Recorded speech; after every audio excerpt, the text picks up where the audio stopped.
This quick tutorial shows how to buy shares of Napco Security Technologies Inc., a company that designs electronic security and access control products. Napco trades on NASDAQ under the ticker NSSC, and this video is educational only, not financial advice. To trade, you need a brokerage account.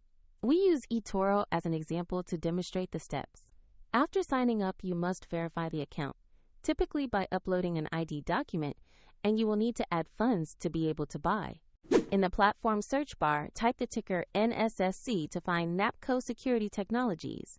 Make sure the listing shows NASDAQ and the correct company name, so you select the right asset. On the stock page, review the basic company information and the price chart to see recent activity.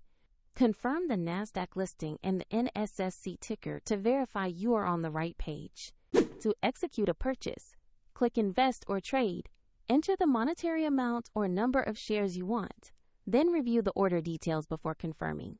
If the market is closed, your order may be queued for the next open, and if you do not have sufficient funds, the platform will prompt you to add money before completing the order.